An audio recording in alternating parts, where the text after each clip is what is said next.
students, my name is Nikita Mali from 3rd year electrical. My roll number is 45 and my topic for discussion is AC voltage controller. AC voltage controller convert fixed AC voltage to the variable AC voltage. Now we will see the application of AC voltage controller. The first application is induction heating and second application of speed control of AC induction motor. Now we will see the types of AC voltage controller. First type single phase AC voltage controller and second type is three phase AC voltage controller.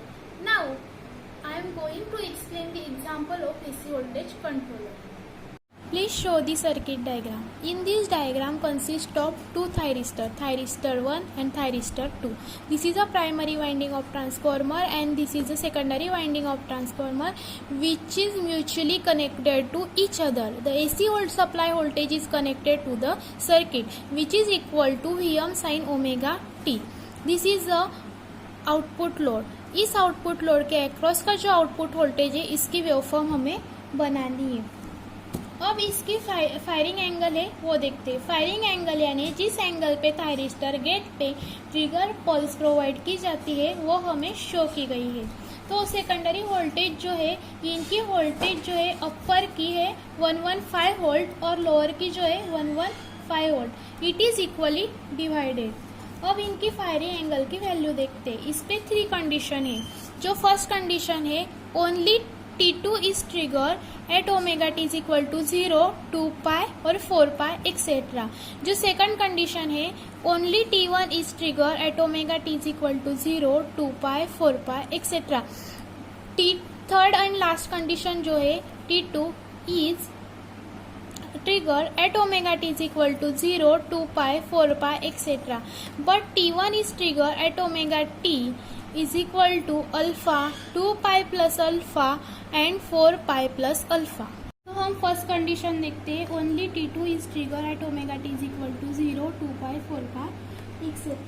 सबसे पहले हम source से positive coil supply करते हैं जो है Vs is equal to sine omega T. हमारा जो सोर्स करंट है ये हमारा प्राइमरी वाइंडिंग और सेकेंडरी के लोअर में से जाएगा. इस टाइम T1 कंडक्ट नहीं होगा. अब हमें T2 को ट्रिगर करना है जो omega T is equal to 0 है. पॉजिटिव हाफ साइकिल जिसकी वैल्यू 0 से पाई तक है. ये हमारी इनपुट वेवफॉर्म है. ओमेगा टी की वैल्यू जब 0 होगी तब हमें T2 को ट्रिगर करना है. जब omega T is equal to 0 है तब वो ऑर्डिनरी डायोड की तरह वर्क करता है और एक करंट जाएगा आउटपुट पे. जो करंट होगा वो है आउटपुट करंट. अब इसकी हम वोल्टेज वेवफॉर्म देखते हैं. इसकी जो वेवफॉर्म है वो हाफ दी गई है क्योंकि इसमें सिर्फ लोअर वाइंडिंग से ही वर्क कर रही है. इसकी अपर वाइंडिंग वर्क नहीं कर रही है.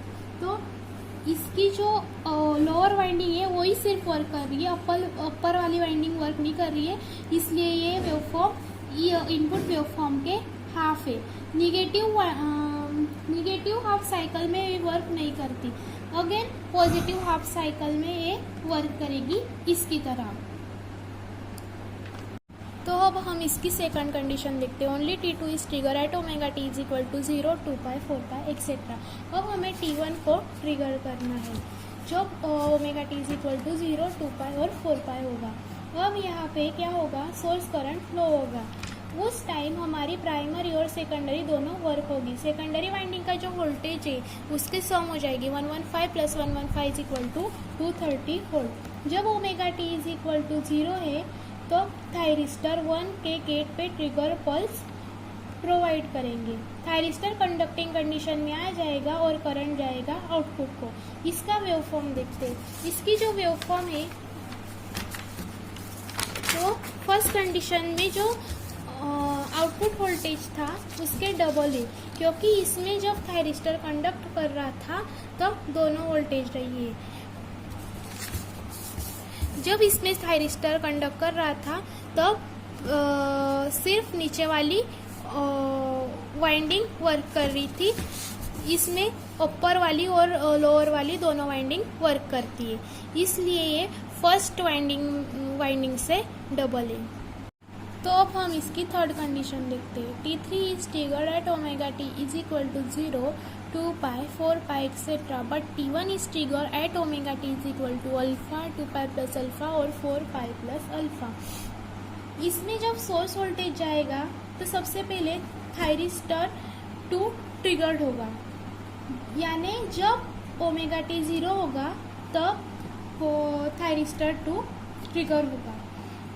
हमारे जो सोर्स करंट है वो ट्रांसफार्मर के प्राइमरी वाइंडिंग से सेकेंडरी वाइंडिंग के लोअर वाइंडिंग से फ्लो होगा, यानी कि T2 कंडक्ट करना शुरू होगा और आउटपुट करंट हमारा लोड के अक्रॉस जाएगा।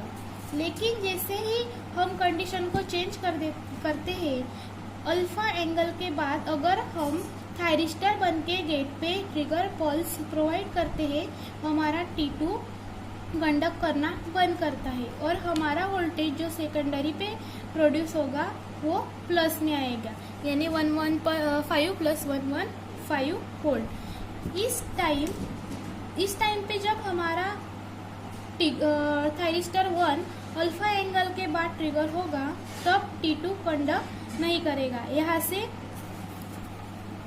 T2 कंडक्ट नहीं करेगा और यहाँ से सोर्स करंट फ्लो करना स्टार्ट होगा। T1 ट्रिगर्ड होगा और आउटपुट के अक्रॉस हमें वोल्टेज मिलेगी। इसकी वेवफॉर्म देखते हैं। तो ये है इसकी वेवफॉर्म।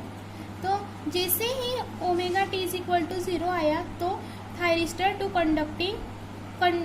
कंडक्टिंग कंडीशन में आया। ये हमारी अल्फा एंगल यानी कि फायरिंग एंगल के बाद हमने थायरिस्टर बन के गेट पे ट्रिगर पल्स प्रोवाइड करनी है।